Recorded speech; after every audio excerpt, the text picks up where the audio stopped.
Magandang araw mga ka-viewmate. Kumusta na po kayo lahat? Sana na maayos ang lahat, ano?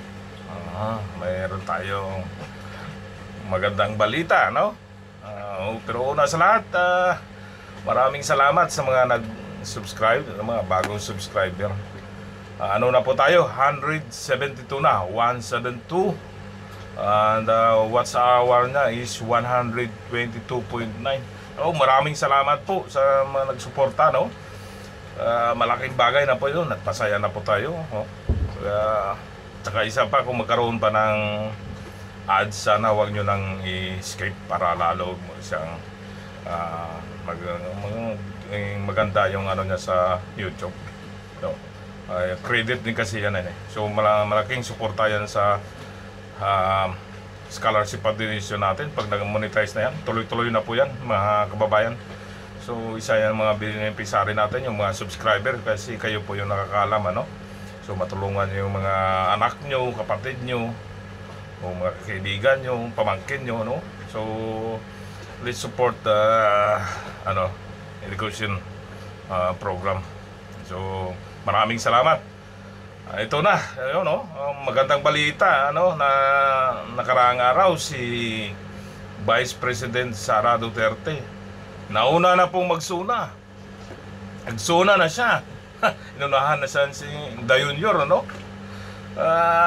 Maganda yung sinabi niya doon, ano? Hindi naman ng kahabaan, hindi naman siya totally, ano, pero maganda yung brief niya. Lahat ng very detailed yung sinabi ni Inday Sara doon ng mga accomplishment niya, no? Siyempre transparency, no?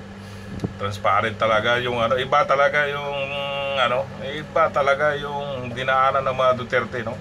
Ganun sila ka, ano, sa governance leadership. Iba, walang detailed lahat ng mga trip niya, ano, yung mga accomplishment niya sa departamento, yung during mandato na, no? Napakaganda, maganda yung set as an example. Ganun talaga mga leader, di ba? You have set as an example. So mga bayan, nakita naman natin, no? Ang dawi, baka mamaya sabi nga nila, tandaan yung mga accomplishment ni Sara Duterte, baka kapiin sa kabila pag nagsuna sa, no, di ba? Sorry, ganun talaga yung reaction, So maling performance, no? Wala tayong masabi. Maganda. Kasi nandoon, no, wala lang akong na ano, hindi ko may sabi sa yung mga figures doon na mga accomplishment, pero siguro napanood nyo naman, ano, ang ganda. So mga bayan, magkikita naman natin, ano, at saka yung huling statement niya, ang sinabi, hindi dito nagtatapos ang aking pagserbisyo publiko, no? So hindi na nagtatapos dahil siyempre nag-resign na siya sa as DepEd Secretary, pero hindi yun nagtatapos, no? May ibig sabihin yun, no? Magandang balita yun, mga kababayan, ano? Magandang balita. So ibig sabihin na much more than that, no? Maintain lang niya yung ano na sa Office of Vice President, no? So yun, pero hindi yun nagtatapos, no? Tsaka additional reaction, mga kabayan, no? Yung napipintong, alam mo na, bang-bang na sinasabi, no? Anyway, answer prayer tayo. Alam mo bakit? Bigyan ko kayo ng idea bakit, ano? Napanood ko yung dalawang debate ng presidente, si President Trump and President Biden. Wala na. Mas lamang ngayon si President Trump. Tapos, at napakaganda yon, malaking bagay yon. Alam mo bakit? Si Trump, ano yan America first. Yun yung ano niya. So, hindi siya nag-ano sa mga gira-gira. Hindi siya. Si Joe Biden baliktad, ano? Hindi siya nakikialam sa ibang bansa. Siya pa nga nag-uusap, no, kagaya sa Russia, North Korea, lalo na sa China, no? So walang gera, walang nung time ni President Trump before, walang gera. Wala. Idol pa naman yan si Rodrigo yan dati, no? So sa November 5 mag-eleksyon yan sila, mataas yung sa survey, mataas si President Trump. So wala na yung mga bases sa Pilipinas, ano, magiging scrap na yan, wala na, finish na. Todas na yan sila. Kasi patanggal yan ni Trump kasi hindi siya ano, hindi ganyan, America first. So nakaka-focus siya sa Amerika, hindi siya nakipag-away, gulo, hindi. Kasi business minded yan eh. I-focus siya sa trading. So gano'n. So hindi mauupa na yung tension sa West Philippine Sea. So additional ano ko lang dito sa review ko lang dito. So para magkaroon kayo ng idea. So additional information lang sa inyo, no. Ibigay ko sa yung mga ka-viewpoint. At masaya pa ako, no.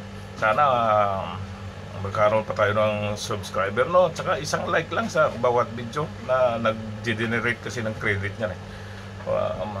Nagkaroon ng dagdag ng ano sa points sa channel natin. So maraming salamat talaga, no? Ako masaya ako kasi kahit slowly but surely tayo, pero panoorin nyo na ng mga ano ko videos, busy lagi, no? Bakbakan sa operation at kunting ano lang yung pahinga ko, kaya nagbablog ako pag medyo may time. So as of now, kahit paano nakapag-research din ako ng konti bago ko mag-vlog para makapagbigay naman sa inyo ng mga konting information. Yun lang naman, bigyan natin ng reaction, kunting dik-dik mga ka-viewpoint. So yun lang, no, yung maganda yun, yung answer prayer tayo kasi iwasan natin yung gera. Kasi pag si Trump ano, wala na yan. So more on ano tayo, trading business, hindi yun puro gulo. So mauupa yan yung ano, tension sa West Philippine Sea. So ganon yun. So yun, no, balik tayo kay Sara Duterte, ano, ang ganda-ganda ni Inday doon. Talagang ano makikita mo talaga. So hindi ko lang maibigay yung pinaka-detailed na ano nyo, kung man napanood nyo sa ano, yung sa Office of Vice President, yun, no, yung video. So yun lang, may kunting ano ko lang sa inyo. Ang ganda, napaka ano yung statement na yung SONA. Nag-SONA na siya, inunahan na si The Junior. No? So hindi naman gaano kahaba, but detalyado.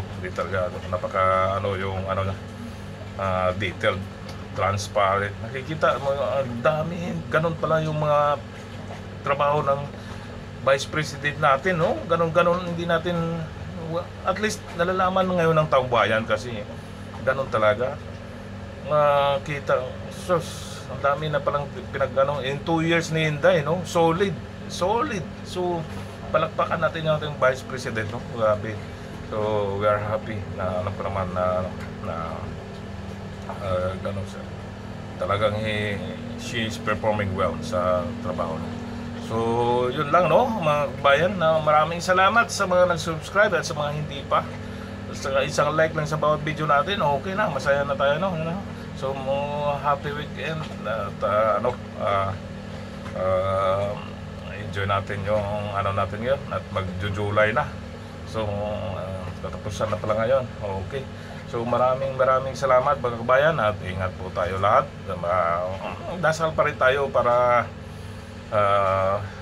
hindi matuloy yung mga agam-agam o mga ano na yan na magkaroon ng ano na, alam nyo na. So enjoy your weekend. Maraming salamat. I-update ko kayo sa sunod kung mayroon na bang napapili sa Junior na kalihim, no? I-update ko kayo sa sunod na video. Okay? Maraming salamat mga kabayan.